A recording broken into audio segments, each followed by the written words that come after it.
Good morning friends. हमने current electricity के 30-35 videos देख ली। करीब करीब ये कंप्लीट हो चुका है, चैप्टर कंप्लीट हो चुका है। अब इसके अंदर एक चीज़ जो बची है वो है आरसी सर्किट्स। आरसी सर्किट का मतलब ये होता है कि उसके अंदर रेजिस्टेंस भी लगा होता है और उसके अंदर जो है वो कैपेसिटर भी लगा होता है। तो कैपेसिटर चैप्टर आपका इसका पहले से पढ़ा होना चाहिए, जो कि आपने पढ़ लिया है, और रेजिस्टेंस हम इसके अंदर लगा देंगे तो रेजिस्टेंस टॉपिक भी करीब करीब कंप्लीट है। तो रेजिस्टेंस और कैपेसिटेंस मिला देते हैं तो उसको हम आरसी सर्किट बोलते हैं। ठीक है, अभी तक हमने सिर्फ रेजिस्टेंस अलग कैपेसिटर अलग पढ़ा था। तो वो टॉपिक स्टार्ट करने के पहले, आरसी सर्किट अलग से स्टार्ट करने के पहले, मैं करंट इलेक्ट्रिसिटी एक बार पूरा रिवाइज कराना चाह रहा हूँ। तो आज अभी मैं फॉर्मूले दिखा रहा हूँ तुमको, क्या क्या हमने पढ़ लिए हैं। उसके बाद हम थोड़े से सॉल्व एग्जाम्पल्स भी देखेंगे और उसके बाद फिर हम आरसी सर्किट स्टार्ट करेंगे।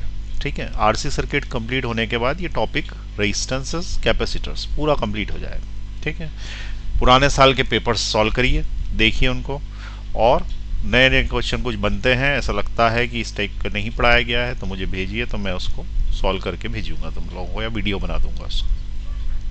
चलिए अब उसके अंदर अपन स्टार्ट करते हैं आज। तो आज का जो टॉपिक है वो है revision of the RC circuit. RC circuit नहीं, सिर्फ रेजिस्टेंस वाला सर्किट। ठीक है, चलिए देखें यहाँ पे फर्स्ट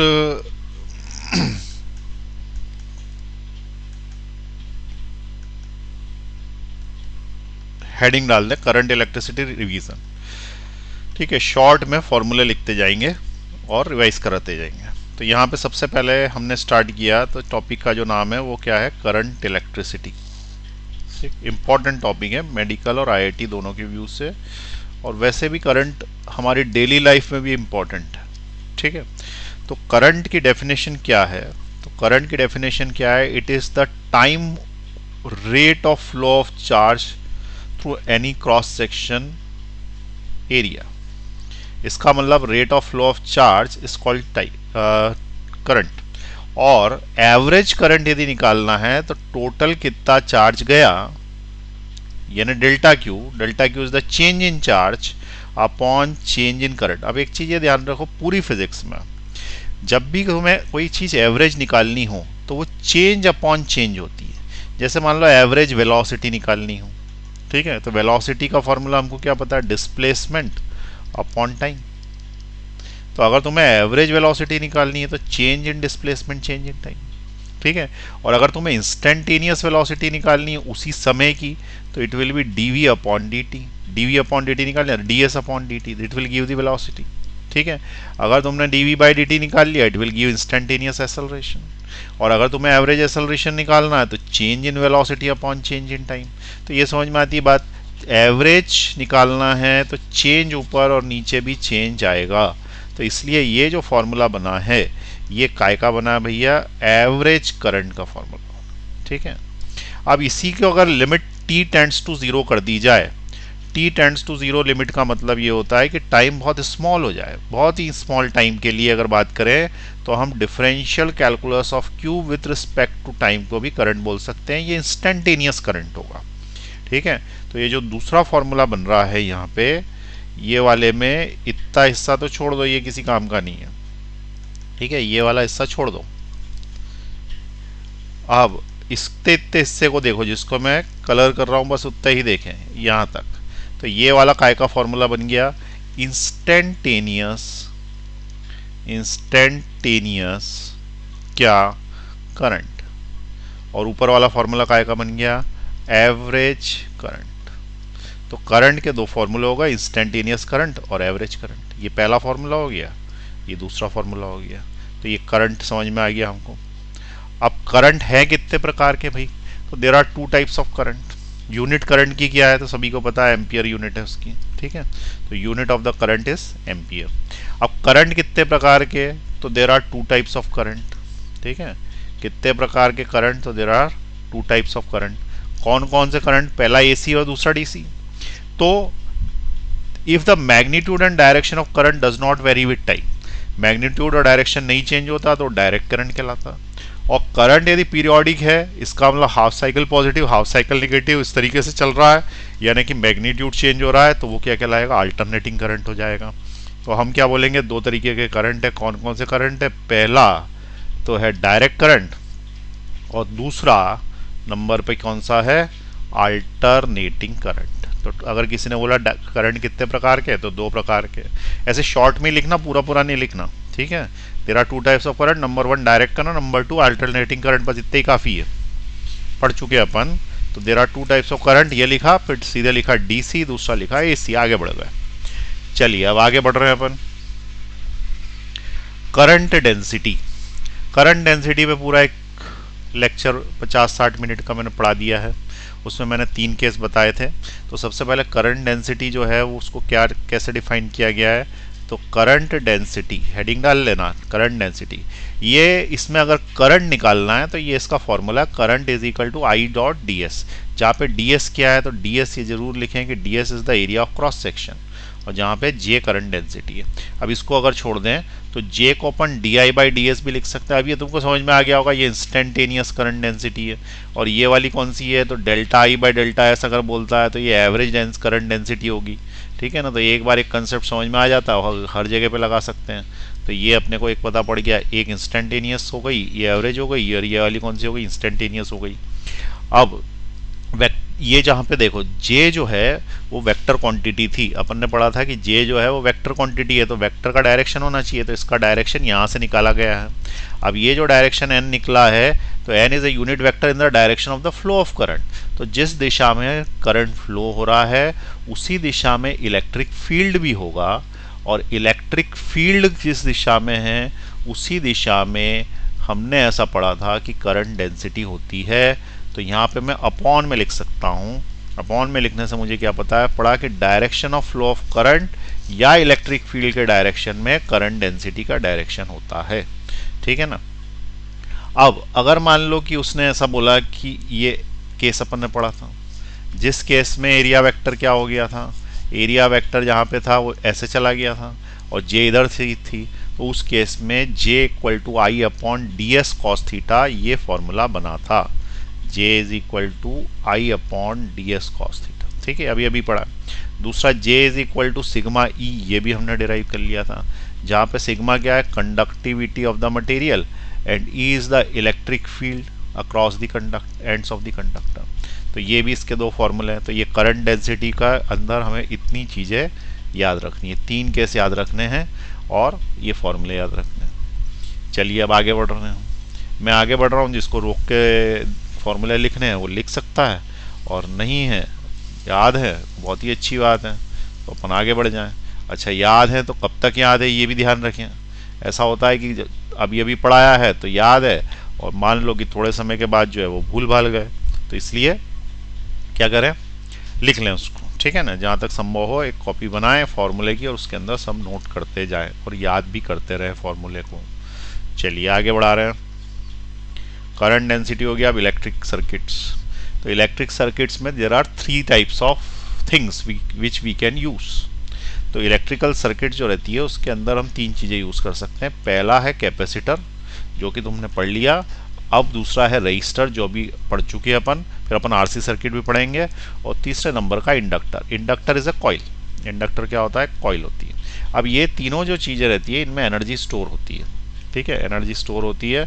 तो कैपेसिटर के अंदर जो एनर्जी स्टोर होती है उसका ये फॉर्मूला है, it is the energy stored in the capacitor, ठीक है। और इंडक्टर में जो एनर्जी स्टोर होती है उसका ये फॉर्मूला है, it is the energy stored in the inductor. Inductor कैसा होता है, ऐसी कॉइल होती है, ठीक है। कैपेसिटर तुम्हें पता ही है, capacitor this is capacitor and this is resistance.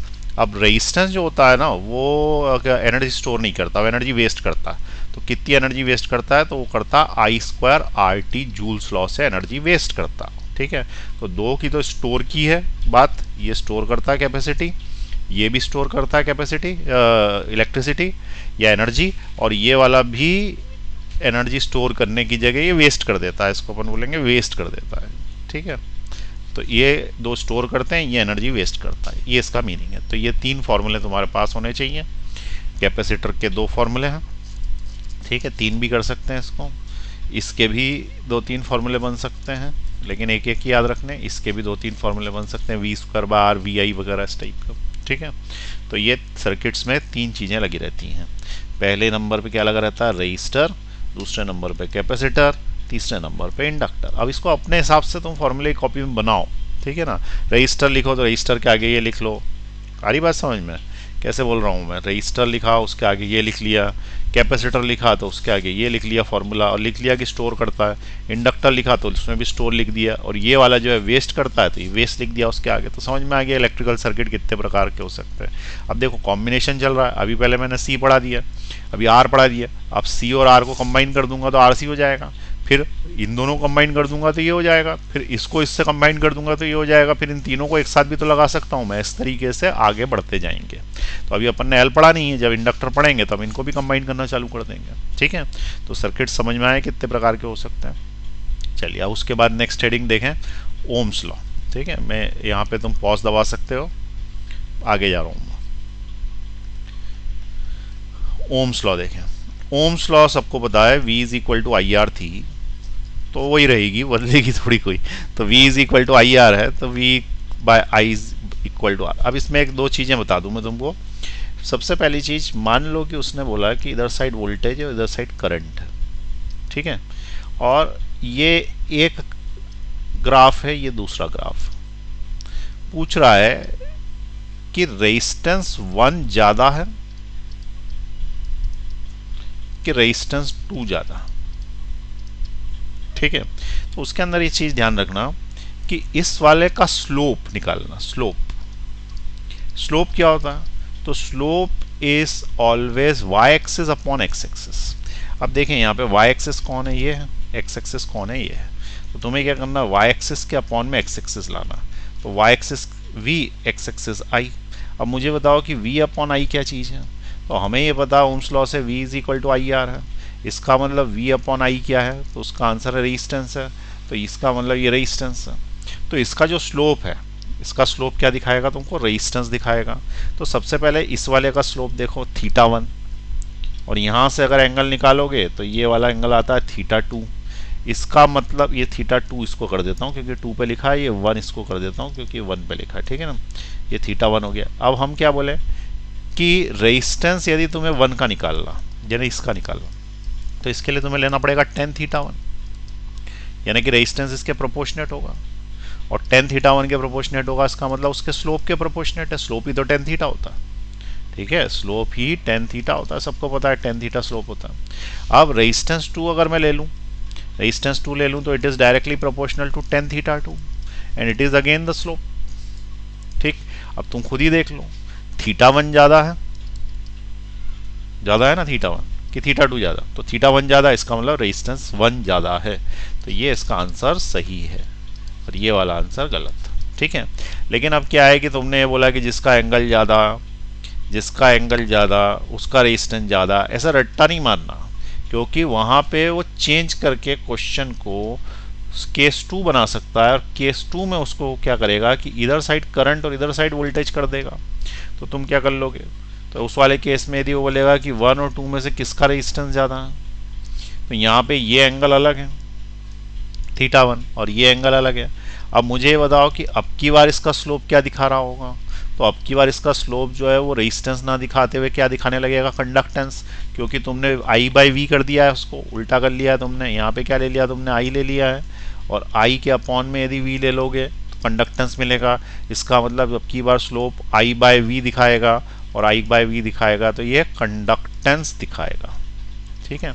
अच्छा, इसके अंदर यदि ये चेंज हो रहा है स्लोप, ऐसा भी होता है किसी किसी केस में, स्लोप चेंज हो जाता है, इधर V है इधर I है, इसका मतलब इसका समय के साथ साथ रेजिस्टेंस चेंज हो रहा है। तो अभी तो फिलहाल अपन ने ऐसा माना नहीं है, लेकिन अगर इस तरीके का ग्राफ है तो उसमें डायनामिक रेजिस्टेंस बोलते हैं उसको। डायनामिक रेजिस्टेंस का मतलब होता है समय के साथ रेजिस्टेंस चेंज होने वाला, इट इज डायनामिक रेजिस्टेंस। जबकि यहाँ पे क्या है, फिक्स रेजिस्टेंस, ठीक है। तो ये ओम्स लॉ समझ में आ गया। उसमें 2 तरह के ग्राफ हो सकते हैं, ये केस नंबर 1 का ग्राफ है और ये केस नंबर 2 का ग्राफ। अब इसको नोट कर लो जिसको करना है, आगे बढ़ा रहा, पॉज दबा दीजिए। चलो रेजिस्टेंस पे आ जाए अब अपन। रेजिस्टेंस किस बात पे निर्भर करता है, तो रेजिस्टेंस का फॉर्मूला है resistance is equal to rho L upon A. ठीक है, रेजिस्टेंस किस बात पे निर्भर करता है, रो एल अपॉन ए, जिसके अंदर से एल क्या है, तो एल उस कंडक्टर की लंबाई है। एल क्या है, तो एल उस कंडक्टर की लंबाई है, और ए उसका एरिया ऑफ क्रॉस सेक्शन है, और रो उसकी रेजिस्टिविटी है। तो इस बार इसके ऊपर रेजिस्टेंस डिपेंड करता है। अब जो रेजिस्टिविटी है वो खुद किस बात पर डिपेंड करती है, तो रेजिस्टिविटी टेम्परेचर पे डिपेंड करती है। ठीक है, तो हमने क्या बोला, रेजिस्टिविटी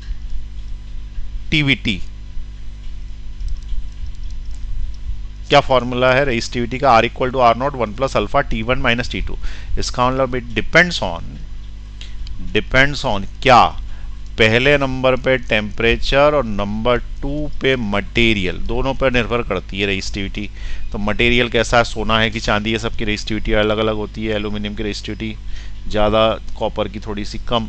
ठीक है, अब अल्फा क्या है, तो alpha is temperature coefficient of resistivity. Alpha पे डिपेंड करता है कि टेम्परेचर बढ़ेगा घटेगा तो उस हिसाब से कितना जो है वो रेजिस्टिविटी बढ़ेगी। तो ये फॉर्मूला हो गया, ये डिपेंडिंग हो गया। अब for semiconductor insulator resistance decreases, ये मैंने तुमको बताया था, बहुत ही इंपॉर्टेंट पॉइंट था कि सेमीकंडक्टर और इंसुलेटर्स ये उल्टे ही चलते हैं। इनका अल्फा जो है वो निगेटिव होता है, इसका मतलब अगर टेम्परेचर बढ़ाओगे तो रेजिस्टेंस कम हो जाता है। Resistance decreases with increase in temperature. जबकि मेटल में क्या होता है, मेटल इसका उल्टा होता है। तो मेटल के केस में, मेटल में टेम्परेचर बढ़ाने से रेजिस्टेंस बढ़ता है। अब क्यों बढ़ता है, इसको मैंने डिराइव करके अच्छे से समझाया हुआ है, अभी सिर्फ याद रखना है कि मेटल में क्या होता है। ठीक है, तो अब इतना यहाँ तक हो गया। अब उसके बाद नीचे जा रहा हूँ मैं, जिसको लिखना हो पॉज दबा दें। Grouping of cells. ठीक है, ग्रुपिंग ऑफ सेल्स अपन ने पढ़ा, तो सेल जो होते हैं उसको अपन दो तरीके से ग्रुप कर सकते हैं, वैसे तो तीन कर सकते हैं। पहले नंबर पे क्या है, सीरीज ग्रुपिंग। नंबर 1 पे क्या कर सकते हैं अपन, सीरीज ग्रुपिंग। ठीक है, तो फर्स्ट नंबर पे हमने क्या बोला, सीरीज में लगा सकते हैं। अब सीरीज में देखो, पॉजिटिव सिरा negative, positive negative, positive negative, इस तरीके से लगा रहता है। तो ये तो हमने सीरीज में लगा दिया इसको। ठीक है, प्लस को माइनस से और माइनस को प्लस से कनेक्ट किया हुआ रहता है। इसमें फ़ायदा क्या होता है कि जितना भी ईएमएफ है, इसका इसका इसका, वो हमको ऐड होके मिल जाता है। ये सारे ईएमएफ ऐड होके मिल जाते हैं, इसलिए ईएमएफ का फॉर्मूला ये हो जाता है। लेकिन नुकसान ये है कि इंटरनल रेजिस्टेंस भी ऐड होके मिल जाते हैं, तो इंटरनल रेजिस्टेंस ये हो जाता है। तो इस केस में ये उसका ईएमएफ है और ये उसका इंटरनल रेजिस्टेंस है। ठीक है, तो ईएमएफ हमको पता पड़ गया, टोटल ईएमएफ, और टोटल इंटरनल रेजिस्टेंस हमें पता पड़ गया।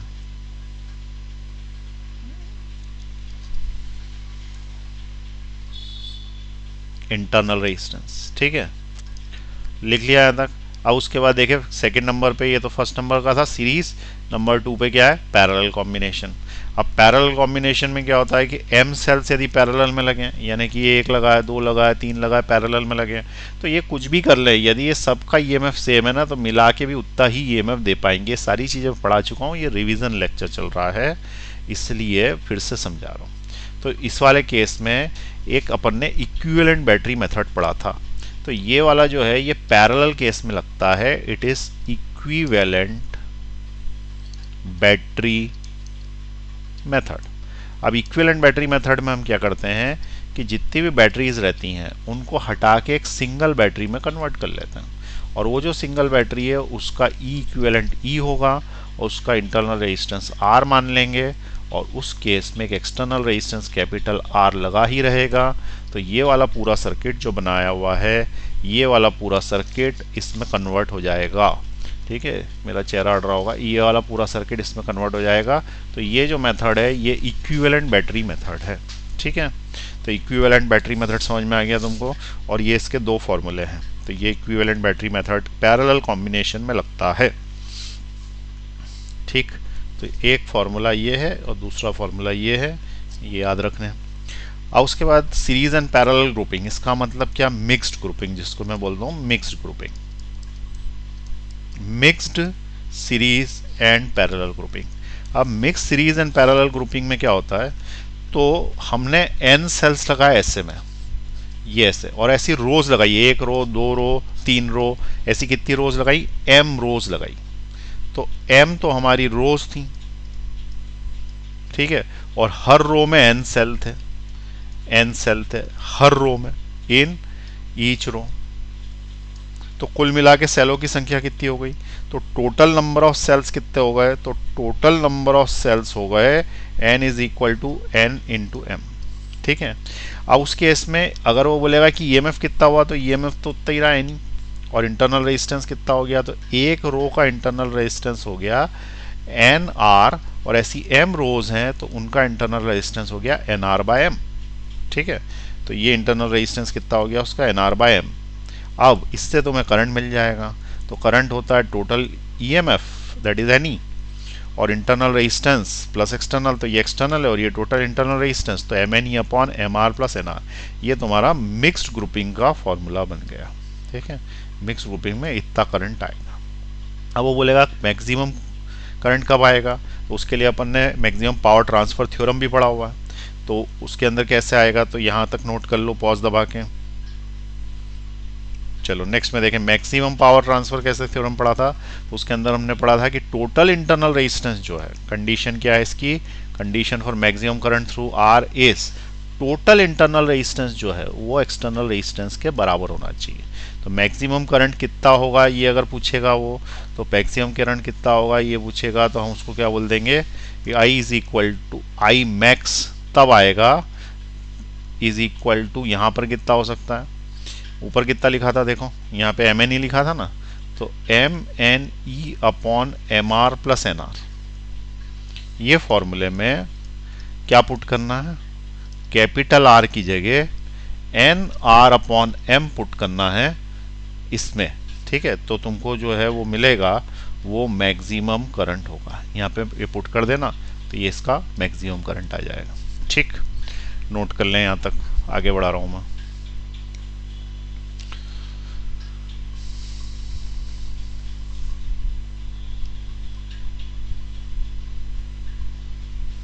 और उसके बाद ये वहां से छोड़ें,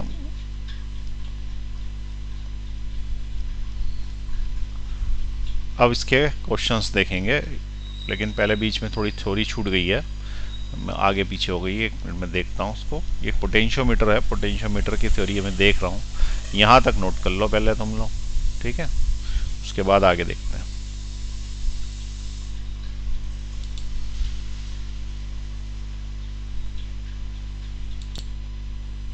हाँ, तो इसके बाद जो है वो अपन ने ऐसा देखा कि व्हीट स्टोन ब्रिज पढ़ा दिया था फिर मैंने।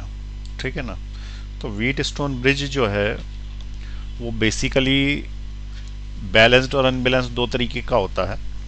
तो इसके अंदर व्हीट स्टोन ब्रिज जो है वो ये बैलेंस्ड अगर होगा तो R1 upon R2 is equal to R3 upon R4 होगा, ये कंडीशन होगी। और ये कंडीशन के साथ कोई भी करंट इसमें से फ्लो नहीं होगा, इस वाले में आने वाला जो करंट है उसकी वैल्यू 0 होगी, तो current will be 0 through the galvanometer. ये कंडीशन थी, और ये कैसे आई थी ये भी हमने डिराइव कर लिया था। तो ये व्हीट स्टोन ब्रिज का कंसेप्ट है। अब व्हीट स्टोन ब्रिज के बाद जो है वो अनबैलेंस व्हीट स्टोन वगैरह होते हैं, वो किरचॉफ से सॉल्व होते हैं। तो ये आपने लिख लिया होगा, यहाँ पे पॉज दबा दें। चलिए, अब उसके बाद किरचॉफ लॉ देखें अपन। तो किरचॉफ लॉ दो तरीके के थे। पहला जो किरचॉफ लॉ था वो किरचॉफ लॉ था फर्स्ट लॉ, जो कि लॉ ऑफ कंजर्वेशन ऑफ क्या था, it is law of conservation of charge. ठीक है, तो पहला जो लॉ था वो क्या था,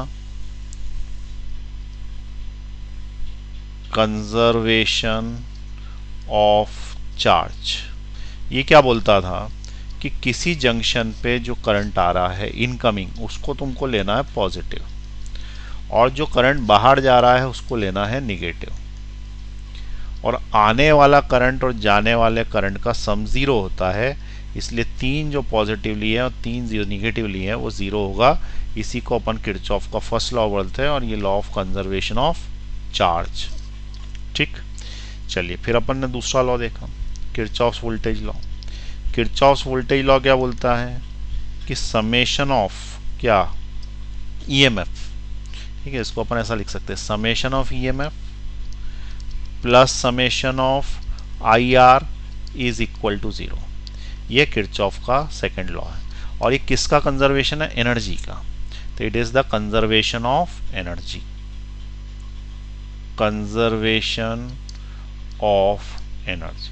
अब एनर्जी का कंजर्वेशन इसलिए है क्योंकि ईएमएफ तो एनर्जी प्रोवाइड करता है और आईआर से ये रेजिस्टेंस उसका वोल्टेज खराब कर देता है, वेस्ट कर देता है, इसलिए एनर्जी जितनी बनती है उतनी बिगड़ती है। यहाँ पे चार्ज जितना बनता है उतना बिगड़ता है, यहाँ पे एनर्जी जितनी बनती है सेल बनाता है उतना रेजिस्टेंस बिगाड़ देता है। तो ये लॉ ऑफ कंजर्वेशन ऑफ क्या है? एनर्जी है। और ये वाला क्या है? Law of conservation of charge. सारी बात समझ में आता है। चलिए अब उसके बाद नेक्स्ट हेडिंग यहाँ तक लिख लिया, पॉज दबा दीजिए। उसके बाद नेक्स्ट इज पोटेंशियोमीटर। तो पोटेंशियोमीटर हमको ये पता है कि कांस्टेंट 10 मैग्नानिन वायर का बना रहता है, कांस्टेंट 10 मैग्नानिन नाम के वायर का बना रहता है, ठीक है। और इसकी लंबाई 4 मीटर, 6 मीटर, 10 मीटर कितनी भी हो सकती है। जितना लंबा होगा उतना ज़्यादा सेंसिटिव होगा, ठीक है। और पोटेंशियोमीटर काय के काम में आता है? तो पोटेंशियोमीटर ये इसका प्राइमरी सर्किट है जो फिक्स रहता है, और ये वाला जो बनाया है यहाँ पे ये पोटेंशियोमीटर का वायर है, यहाँ से यहाँ तक यही पोटेंशियोमीटर वायर है, ए से लेके बी तक, इसी को पोटेंशियोमीटर बोलते हैं। ऊपर वाला सर्किट जो है वो क्या है? प्राइमरी सर्किट है। तो it is potentiometer, this is the primary circuit. और primary circuit is always fixed, ठीक है, वो चेंज नहीं करते अपन। और हम एक्सपेरिमेंट के हिसाब से सेकेंडरी सर्किट चेंज करते हैं। तो सेकेंडरी सर्किट जो है वो फिक्स नहीं होता, वो चेंज कर दिया जाता है। तो ये इसका फॉर्मूला बन गया, इसका डायग्राम बन गया। अब उसके नीचे देखें, ये वाला जो है ये comparison of EMF of two cells हैं। तो इसके अंदर दो था, पहला था comparison of EMF of two cells, दो एक्सपेरिमेंट्स थे इसके अंदर। तो दिस इज एक्सपेरिमेंट नंबर 1। और दूसरा जो डायग्राम बनाया हुआ है it is experiment number 2 to find the internal resistance of the cell, to find the internal resistance of the cell, to find internal resistance of cell. ये दो हैं। तो पहला वाले में देखो प्राइमरी सर्किट जो है वो तो पहले में जैसा है वैसा का ऐसा ही सेकेंडरी में है। ये रेओस्टेट लगा हुआ है, बैटरी है, की है, यहाँ तक तो सब वही है। लेकिन इसके अंदर जब ईएमएफ लगाते हैं तो ये स्विच लगाते हैं डबल वाला, और इधर वाला गैल्वेनोमीटर इधर साइड और इधर साइड एक बार इसको ऑन कर देते हैं, एक बार इसको ऑन कर देते हैं। इस तरीके से 2 बार ऑन करने के बाद रीडिंग ले लेते हैं और फॉर्मूला लगाते हैं। तो इसका फॉर्मूला आया था E1/E2 is equal to L1/L2। याद आ रहा है ना? रिवीजन करा रहा हूँ सिर्फ इसलिए क्योंकि याद रहे। दूसरा वाला जो है कंपैरिजन ऑफ ईएमएफ सेल के बाद इंटरनल रेजिस्टेंस निकालने के लिए फॉर्मूला था L1/L2 -1 into capital R।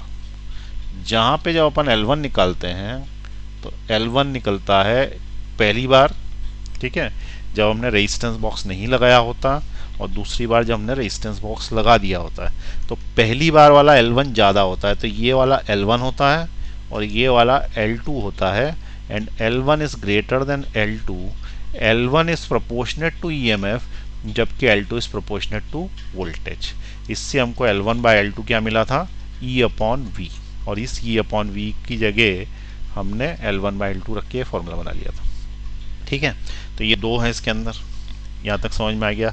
Note कर लें इसका दोनों एक्सपेरिमेंट, दोनों फॉर्मूले। चलिए मैं आगे बढ़ा रहा हूँ, ठीक है। ये फॉर्मूला मैंने लिखा ही दिया ऊपर, वही फॉर्मूला लिखा हुआ है यहाँ पर। तो यहाँ तक जो है वो एक्सपेरिमेंट्स की बात हो गई पोटेंशियोमीटर के। इसके पहले वाला जो फॉर्मूला था वो यहाँ लिखा हुआ है, E1/E2 is equal to L1/L2, ठीक। ये दो फॉर्मूले वहीं पे लिखा दिए थे मैंने। और उसके बाद कन्वर्जन था गैल्वेनोमीटर से अमीटर में और अमीटर से वोल्टमीटर में। तो conversion of galvanometer to ammeter, galvanometer से जब अमीटर में बनाते हैं तो पहले वाले केस में ये मैं अमीटर का बना रहा हूँ। तो अमीटर में जब अपन कन्वर्ट करते हैं तो हम शंट लगाते हैं, और वो शंट लगता है पैरेलल में। ये वाला जो बनाया है ये शंट है, और शंट का रेजिस्टेंस लो होना चाहिए, लो रेजिस्टेंस होना चाहिए। और ये काय में लगा रहता है? पैरेलल में, दिख ही रहा है पैरेलल में, ठीक है। और ऊपर जो है वो गैल्वेनोमीटर लगा हुआ है, ये गैल्वेनोमीटर करंट आ रहा है, इसमें से IG करंट यहाँ चला जाता है, आई की, ठीक है, और बचा हुआ करंट कितना, I माइनस आई जी नीचे से चला जाता है। और फिर हम बोलते हैं कि resistance of the shunt is equal to I G G I minus I G. Resistance of the shunt is equal to I G G upon I minus I G. ये लिख दो या ये लिख दो, एक ही फॉर्मूला है। अपन ने गैल्वेनोमीटर का रेजिस्टेंस कैपिटल G पढ़ा था, तो G is the resistance of galvanometer, ठीक। और गैल्वेनोमीटर का रेजिस्टेंस कैसा होना चाहिए, हाई होना चाहिए, शंट का लो होना चाहिए। अब इसके बाद अपन सेकंड नंबर पे वोल्टमीटर में कन्वर्ट किया था, तो वोल्टमीटर में पैरेलल में लगा दिया था। वोल्टमीटर पैरेलल में लगता है, लेकिन उसमें सीरीज में हाई रेजिस्टेंस लगाया था, और सीरीज में हाई रेजिस्टेंस लगाया था, तो यहाँ पे देखो ये बना हुआ है, ये तो है गैल्वेनोमीटर, और गैल्वेनोमीटर में हाई रेजिस्टेंस लगा दिया है, और हाई रेजिस्टेंस लगाने के बाद इस पूरे को यदि एक डब्बे में बंद कर दिया, तो ये जो डब्बा है ये क्या कहलाता है, वोल्टमीटर कहलाता है। और वोल्टमीटर का फॉर्मूला क्या बनाया था, इसमें से जाने वाला करंट क्या था, IG, तो IG जो करंट है V is equal to IR formula लगाया, तो V is equal to IG, और रेजिस्टेंस एक तो गैल्वेनोमीटर का मिला जिसको अपन ने G बोला, और एक हमें किसका मिला, इसका, तो ये हाई रेजिस्टेंस लगा, और इसका गैल्वेनोमीटर का रेजिस्टेंस मैंने G बोल रखा है, तो G बोल दिया, तो इससे ये फॉर्मूला बन गया, ठीक है। तो ये वाला फॉर्मूला अपन ने याद करें, इसलिए ये लिख लेते हैं। चलिए पॉज दबा दीजिए। उसके बाद last heating effects of current और फ्यूज वायर। तो हीटिंग इफेक्ट ऑफ करंट में हमने क्या पढ़ा कि हीट जब भी प्रोड्यूस होगी तो उसके अंदर पावर जब निकाली जाएगी, तो पावर निकालने के 3 फॉर्मूले हैं, और ये तीनों फॉर्मूले काय में आते हैं, वॉट्स में, यूनिट है, ठीक है। और VIT फॉर्मूला कब लगाना है, जब बैटरी में हीट प्रोड्यूस्ड हो, और VIT बाय 4.2 कर दोगे तो ये कैलोरीज में चला जाएगा। तो इनमें से कोई सा भी हीट प्रोड्यूस में क्या टाइम और आ जाता है, तो हीट प्रोड्यूस का पहला फॉर्मूला I स्क्वायर RT, दूसरा फॉर्मूला है V स्क्वायर बाय RT, और तीसरा फॉर्मूला है H is equal to VIT। ये वाला कब लगाना है, बैटरी में लगाना, ठीक है। ये वाला कब लगाना, जब पैरेलल में हो कोई सी चीज, या फिर सिंगल हो, ठीक। और ये वाला कब लगाना, सीरीज में हो। दूसरे शब्दों में बोले तो जब करंट कांस्टेंट हो, जब करंट कांस्टेंट हो तो ये लगाना है, और जब वोल्टेज कांस्टेंट हो तो ये वाला लगाना। वोल्टेज कांस्टेंट के केस में सेकंड लगाना।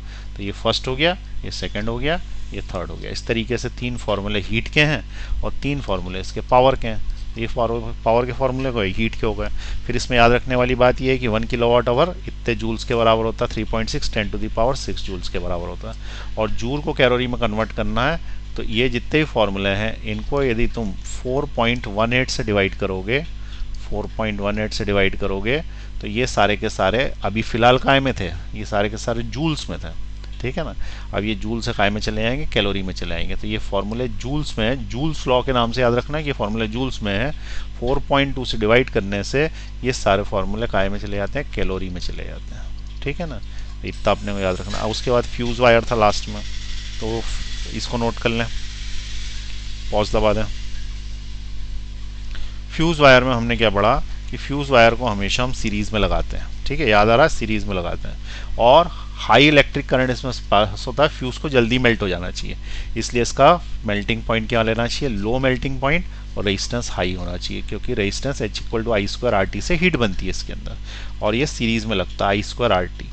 और काय से बना रहता है, तो ये टिन लेड अलॉय से बना रहता है, जिसमें 63% टिन है और 37% लेड डलता है। तो ये अपन ने फ्यूज वायर के बारे में पढ़ा था इतना, ठीक है ना। तो फ्यूज वायर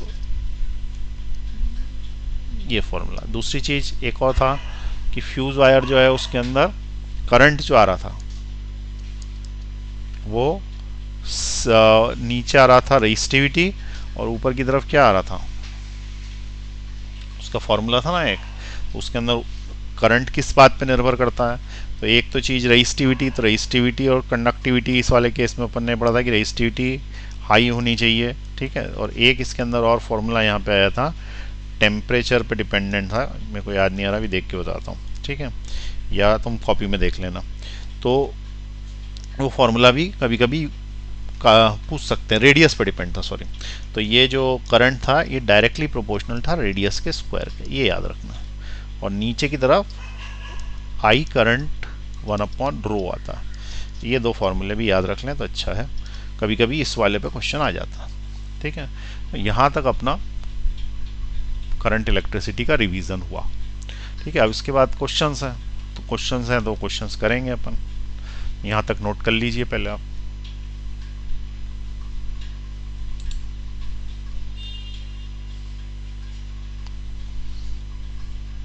कर लिया नोट? चलो अब मैं क्या कर रहा हूँ, क्वेश्चन एक एक दे रहा हूँ।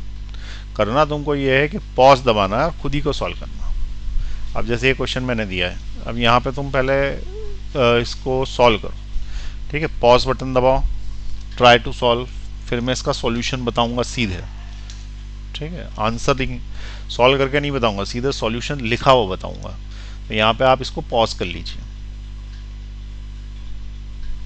चलिए अब मैं इसका सॉल्यूशन बता रहा हूँ, तुम्हारा आंसर आ गया होगा तो चेक कर लो कि क्या आया है, नहीं आया। अगर इसके अलावा कोई आंसर आया है तो इसका सॉल्यूशन भी पीछे आ रहा है। ठीक है ना, तो यहाँ पे देख लें, ये इसका पूरा सॉल्यूशन है और ये इसका आंसर था। पॉज करके देख सकते हैं यहाँ पे आराम से। ठीक है, अब मैं समझा कुछ भी नहीं रहा, समझा चुका हूँ मैं। तुमको सिर्फ क्वेश्चन सॉल्व करने हैं, देखने हैं, इसके हिसाब से कहाँ गलती करी ये देखो और खुद ही उसको गलती को रेक्टिफाई करो। चलिए अब मैं आगे बढ़ रहा हूँ, सेकंड क्वेश्चन दे रहा हूँ।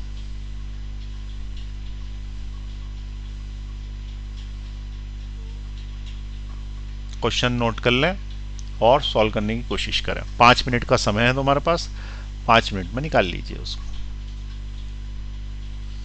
बस अब उसके बाद मैं आगे बढ़ जाऊंगा, सीधा सॉल्यूशन दिखाऊंगा। ठीक है, बढ़ जाऊँ आगे मैं। चलिए मैं अब सॉल्यूशन दिखा रहा हूँ उसका। कुछ बच्चे ऐसा भी कर रहे होंगे कि सिर्फ नोट ही करे जा रहे होंगे, ऐसा नहीं करो, ये रिवीजन चल रहा है, हमारा चैप्टर कंप्लीट हो चुका है। अब तुम्हें सॉल्व करना आना चाहिए, नहीं आ रहा तो कौन सी जगह पे नहीं आ रहा हूँ, सॉल्यूशन भी दे रहा हूँ। ठीक है, उसको देख के सॉल्व करने की आदत डालो। ये सॉल्यूशन है उसका, इसका आंसर 6.8 ओम्स है। कितनों का आ गया ये देखें। ठीक है, आंसर जो है वो क्या है, 6.8 ओम्स फाइनल आंसर। नहीं आया तो सॉल्यूशन देखें पूरा का पूरा, पॉज कर लीजिए। चलिए आगे बढ़ा रहा हूं मैं, नहीं लिखा तो पॉज दबाओ, मैं आगे बढ़ा रहा हूं। थर्ड क्वेश्चन, इसमें 2 क्वेश्चन हैं। पहले क्वेश्चन में तुम्हें P और Q, 3 क्वेश्चन है इसमें अंदर, P और Q के बीच में इक्विवेलेंट रेजिस्टेंस निकालना है। फिर P और Q के बीच में यहाँ पे भी इक्विवेलेंट रेजिस्टेंस निकालना। ये पहले 2 कर लो, पॉज दबा दो। कर लिए सॉल्व, आगे बढ़ रहा हूँ, पॉज दबा दो जल्दी। ये तीसरा वाला भी लिख लें।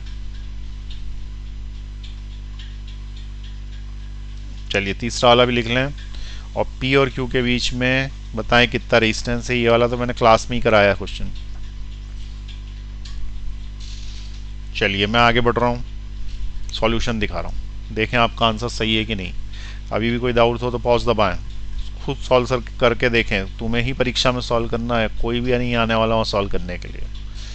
परीक्षा में सॉल्व कर पाए तो मेडिकल में या IIT में एडमिशन मिलेगा, नहीं कर पाए तो कुछ नहीं होने वाला, चैप्टर कंप्लीट हो गया है। ठीक है, चलिए आगे बढ़ाएं। ये इसका सॉल्यूशन है, रोक दिया है मैंने। ठीक है, पहला वाला जो है उस वाले केस में इक्विवेलेंट रेजिस्टेंस 5 ओम आ रहा है P और Q के बीच में। पहले वाले में इक्विवेलेंट रेजिस्टेंस 5 ओम। दूसरा वाला जो क्वेश्चन था उसका इक्विवेलेंट रेजिस्टेंस 8 ओम आ रहा है। ठीक है, नहीं आया हो तो पॉज दबा के पढ़ें इसको कि क्या लिखा हुआ है। तीसरे केस में इक्विवेलेंट रेजिस्टेंस आ रहा है 2 ओम्स। ठीक है, इस लास्ट वाले केस में कितना आ रहा है, 2 ओम्स आ रहा है। तो ये फर्स्ट और सेकंड देख लें, जिसको नहीं आया वो पॉज दबा दें। अब मैं नीचे करूंगा थर्ड वाले को देख के। ठीक है, चलिए मैं नीचे कर रहा हूँ उसको,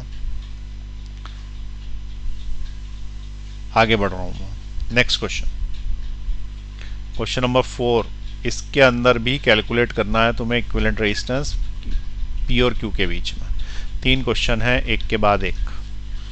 P और Q के बीच में, फिर इधर P और Q के बीच में, फिर इधर P और Q के बीच में। बहुत सारे बच्चे बोलेंगे शीट दे देते, शीट नहीं देना, या हाथ के हाथ सॉल्व करना है, शीट दे देते हैं, वो इधर पड़ी रहती है कहीं पे भी।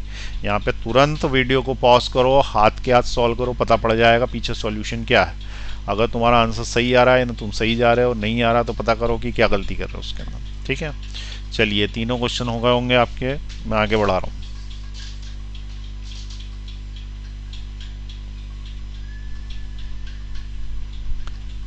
देखें, पहले का जो आंसर है वो 6.67 ओम्स, 20/3 भी बोल सकते हैं इसको। दूसरे का जो आंसर है वो 2R है, और लास्ट वाले का आंसर है R। अब जिसमें से ये देख लो कि मैं जो नहीं आया हूँ तो वो इसका यहाँ पे एक्सप्लेनेशन दिया हुआ है, पढ़ लें और उसके बाद अपनी गलती रेक्टिफाई करें। चलिए पॉज दबा दें, मैं आगे बढ़ा रहा हूँ नेक्स्ट क्वेश्चन के लिए।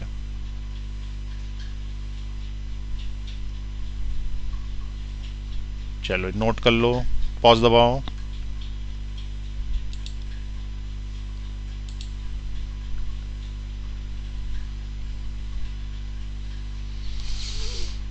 इनफाइनाइट रेजिस्टेंस सीरीज है, कराई गई थी क्लास में, कैसे सॉल्व करते हैं ये एक लेने के बाद इसको आर कर लेते हैं, इस तरीके से समझाया गया है।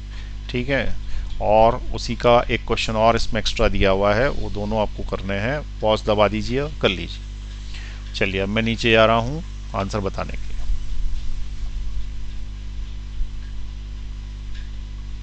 पहला वाले केस में आंसर आ रहा है 2 ओम्स।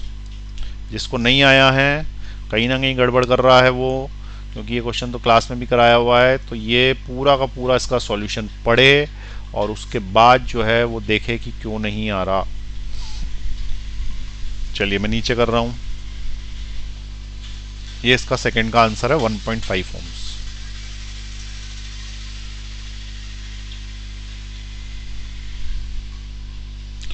आगे नेक्स्ट क्वेश्चन दे रहा हूं मैं।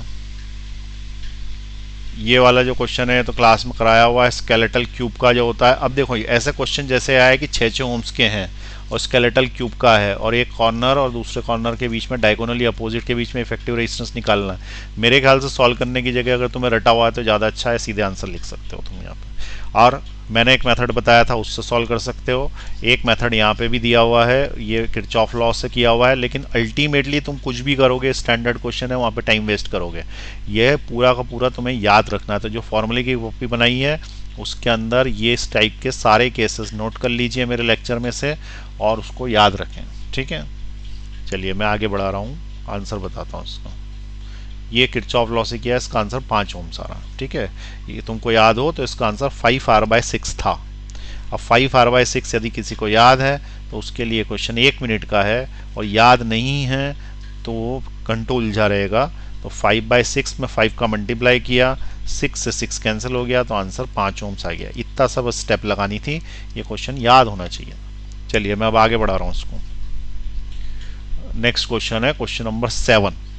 ठीक है, अब ये क्वेश्चन देख लीजिए, और ये आप चाहो तो इक्विवेलेंट बैटरी मेथड से करो, या चाहो तो आप ओवरलैपिंग मेथड से करो, या फिर चाहो तो आप किरचॉफ लॉ से करो। पर इसका आंसर उसने पूछा है कि find the potential difference between point B and C. तो बी और सी के बीच में यदि पोटेंशियल डिफरेंस निकालना तो पहले बी और सी में से करंट निकालना पड़ेगा, फिर V = IR इंडिविजुअल यहाँ पे लगाना पड़ेगा, तो इससे जो है इसका आंसर आ जाएगा। ठीक है, अब पॉज दबाइए, सॉल्व करिए, मैं आगे बढ़ा रहा हूँ, आंसर बता रहा हूँ। किरचॉफ लॉ से किया गया है, किरचॉफ लॉ से किया है, तो इसका आंसर आया है 92/73। ठीक है, क्योंकि उस वाली लाइन में जो करंट आ रहा है वो 3/146 ऐसा कुछ आ रहा है, और 23/146 इसको सॉल्व करने से VA - VB जो आया है वो आंसर आया है 92/73। अब जिसका नहीं आया फिर से ट्राई करें, दूसरी मेथड लगाएं। भाई प्रैक्टिस तो तुम्हें ही करनी पड़ेगी ना, तुम्हें ही आएगा, मैं क्या करूँगा उसके अंदर, मैं करा चुका हूँ क्वेश्चन। ठीक है, सॉल्यूशन दे दिया सामने, मेथड बता दिया, नहीं तो पुराने लेक्चर फिर से देखो। चलो नीचे वाला क्वेश्चन देखें, पॉज दबा दें इसके लिए। नीचे वाला क्वेश्चन देखें, इस सर्किट के अंदर पोटेंशियल डिफरेंस निकालना बी और डी के बीच में। फिर वही वाली बात है, इक्विवेलेंट बैटरी भी लगा सकते हो तुम चाहो तो, या तुम चाहो तो किरचॉफ लगा सकते हो। यहाँ पे किरचॉफ लॉ से सॉल्व किया हुआ होगा। पोटेंशियल डिफरेंस पूछा है उसने सेल के अक्रॉस बी और डी के। तो ये आप सॉल्व करके देखिए, मैं इसका सॉल्यूशन बना रहा हूँ, नीचे चल रहे हैं। ये किरचॉफ लॉ से सॉल्व कर लिया है, ये इसका फाइनल सॉल्यूशन है। अब चाहें तो आप जिस भी मेथड से सॉल्व करना चाहें उससे करें, नहीं आ रहा तो किरचॉफ लॉ से इसके अंदर देख लें। ठीक है, ये डीसी और बीसी के बीच का। चलो नेक्स्ट, पॉज दबा दिया, नेक्स्ट देखें। ये कैपेसिटर वाले आरसी सर्किट है जो अभी आपको नहीं आएंगे, इसके आगे पढ़ाने वाला हूँ। देखो इसके अंदर क्या होता है कि यहाँ पे रेजिस्टेंस भी लगे रहते हैं और बीच बीच में कैपेसिटर भी लगे रहते हैं। ये 20 माइक्रोफेराड का कैपेसिटर है, रेजिस्टेंस है। तो ये वाला सर्किट अभी आपको नहीं आएगा, इसको अपन छोड़ देते हैं। ये कहलाते हैं आरसी सर्किट्स, जिसमें रेजिस्टेंस और कैपेसिटेंस दोनों। यही अपना इसका लास्ट टॉपिक है, बाद में करेंगे इसको। अब लास्ट 10th नंबर का क्वेश्चन और देख लें। ये इसके अंदर देखो किरचॉफ लॉ लगता है 2-3 बार, दोनों तरह के किरचॉफ लॉ होते हैं। तुमने बैटरी वाला भी पढ़ा है, कैपेसिटर वाला भी पढ़ा है, रेजिस्टेंस वाला भी पढ़ा है, मिक्स कर देते हैं इसके अंदर। ठीक है, थोड़ा टफ है, बाद में समझाऊंगा मैं नेक्स्ट टॉप। तो ये 9 क्वेश्चन ही हैं, 10वां नहीं है। तो इसके अंदर टोटल ये हो गया है कंप्लीट। अब कितने क्वेश्चंस आपसे बने ये बताते हैं कि आपकी तैयारी कितनी है। ठीक है, और इस हिसाब से आप अब ज़्यादा से ज़्यादा क्वेश्चन लगाएं, और नीट समय पे होगी, जिस समय पे उसका दिया गया है उस समय पे होगी, और तुम्हें एक निश्चित नॉलेज होनी चाहिए मेडिकल कॉलेज में एंट्रेंस क्लियर करने के लिए या मेडिकल कॉलेज में एंटर होने के लिए। तो वो तुम्हारी प्रैक्टिस से आएगी, तो जितनी ज़्यादा प्रैक्टिस करोगे उतना अच्छा है। ये टॉपिक कंप्लीट हो गया है एक्सेप्ट आरसी सर्किट्स। अब तुम पूरा कर सकते हो इसको। कुछ क्वेश्चन के रिवीजन में और कराऊंगा बीच में शीट्स, उसके अलावा अपनी शीट्स लगाने की कोशिश करें। ठीक है, फिर अपन अगली क्लास में मिलते हैं आरसी सर्किट के साथ।